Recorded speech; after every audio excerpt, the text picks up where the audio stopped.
La vie de Joseph, fils de Jacob, est une histoire à part entière dans l'histoire du peuple d'Israël. Elle commence comme un conte cruel, celui d'un enfant victime de la jalousie de ses frères.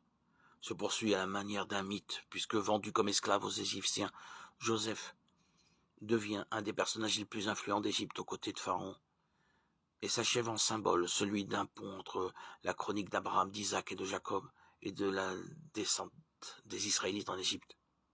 C'est dire l'importance de cette figure, qui ne connaît dans le livre de la Genèse l'histoire de Joseph vendu par ses frères. Cet épisode de l'Ancien Testament ne serait que cruel si elle ne portait pas dans le détail les signes d'une prédestination. Joseph est désigné comme celui que son père préfère, Israël, c'est-à-dire Jacob aimait Joseph, puisque tous ses autres enfants, parce qu'il était le fils de sa vieillesse. Il est aussi celui qui est le mieux doté, puisque son père lui fait faire une tunique de grand prix. Enfin, il se désolidarise de ses demi-frères, enfants de Bilha et de Zilpa, épouse de son père, en rapportant à ce dernier les mauvaises actions qu'ils commettent. D'emblée, donc, il se tient à l'écart de la fratrie, d'autant qu'il se révèle visionnaire et que ses visions marquent sa supériorité au point que celle qui lui montre la lune, le soleil et 11 étoiles se prosternant devant lui, inquiète. Même son père.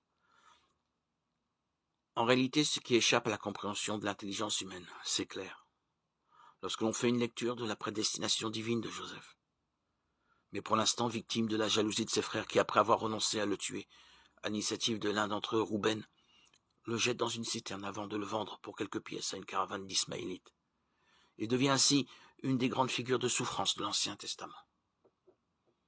À l'instar de Job, comme lui voué à l'arbitraire de la violence et de la démesure humaine.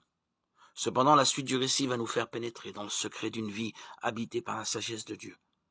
Revendu par les Ismaélites à Poutifar, officier du roi, il ne s'appartient plus et laisse l'histoire événementielle accomplir en lui le projet divin sur le peuple d'Israël, loin de sa terre, étranger parmi les étrangers. Ce que le texte souligne à maintes reprises, le Seigneur était avec Joseph et tout lui réussissait. Genèse 39:2. Ainsi par son talent personnel.